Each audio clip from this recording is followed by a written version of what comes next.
brings in the lawmaker who has been following the Russia probe every step of the way, Democrat Adam Schiff. Good to have you, sir. Thank you. Good to be with you. First night of the show, so special thanks, especially for being here in studio. How big a deal? It's a very big deal. It's unusual to seek these kind of remands into custody for witness tampering to begin with, but you can imagine that in a case of this significance, watch this closely, that the special counsel team is not going to do this unless they have pretty darn ironclad evidence that Manafort is trying to essentially corrupt or co-opt these witnesses. So it's a big development, and I think a sign that Manafort is willing to try anything, do anything, and he's facing some serious time. I mean, look, the quick read on it is that there were two people who were contacted by Manafort that he repeatedly contacted with them, and they worked for him previously, and he was trying to shake testimony. That's what they say. Secure, materially false testimony concerning the activities of what they were doing. They have a lot of his communiques. I got through about 2/3 of them. It's not good stuff for him. But what does it mean to us in terms of the larger picture of the Russia probe? This seems fairly limited to the lobbying and the tax fraud case, not about the bigger questions about Russian interference and who on the Trump team may have helped. Well, to me, what it says is that Paul Manafort must have some concern that he won't get a pardon by Donald Trump. Up till now, it looked like everything Manafort was doing was to send a love letter to Donald Trump. When Gates agreed to cooperate, Manafort said, hey, don't worry, I'm not going to do that. I would never do that. Hey, don't forget me when you're thinking about pardons.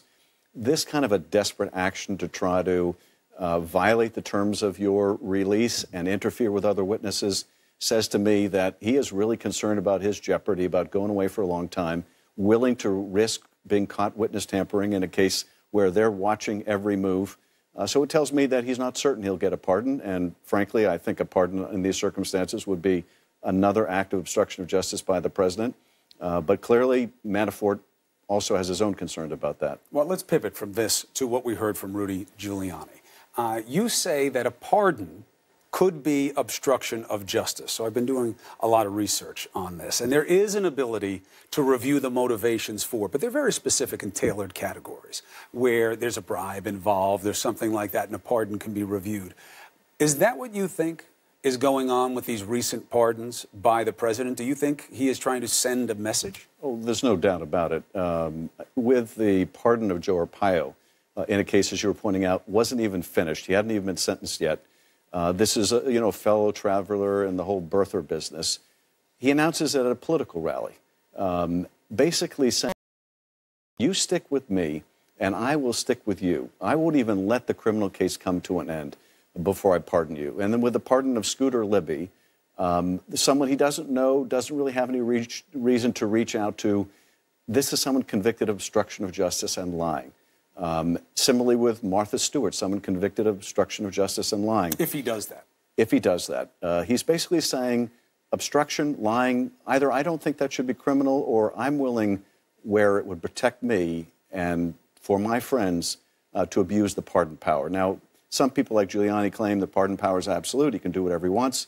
That's nonsense. You don't interpret one section of the Constitution as nullifying other section of the Constitution, which you would have to read if you believe the pardon was truly absolute. The president could basically instruct people to willy-nilly violate the law or instruct his own Justice Department or FBI to violate the law and simply say, if you're ever apprehended on this, I will pardon you.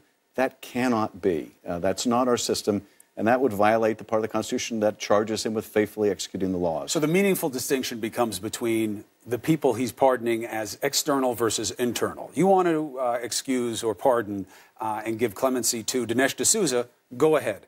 But if it's Paul Manafort, now you're going to have an issue because they're so close to him. That would get sticky legally, but we'll also have to see because Rudy Giuliani said he doesn't think pleading the fifth is a big deal. He doesn't think self-pardoning is a big deal, meaning he doesn't think they'll happen. So maybe this will be more traditional than we think. This is the thing that, honestly, it's sad to watch Rudy Giuliani, to see what he's become. The president says he's doing great. Well, the president loves people out there making the most ludicrous of arguments as long as they're in the president's favor.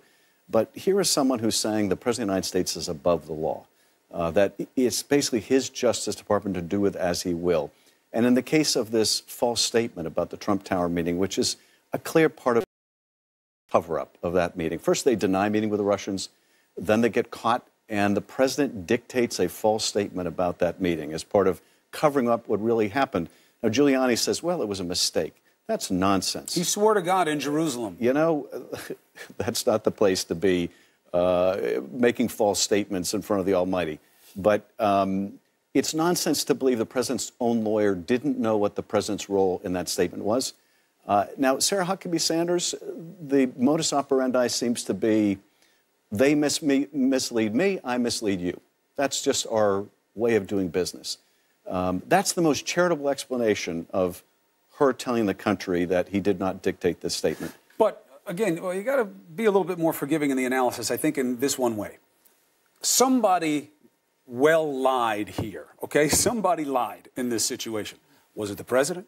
Was it Sekulow? Was it Sanders? She's probably least likely to have lied in this scenario because she's the mouthpiece. She's putting out the communique. She wasn't there. She wasn't part of the strategy. She's not part of the legal team.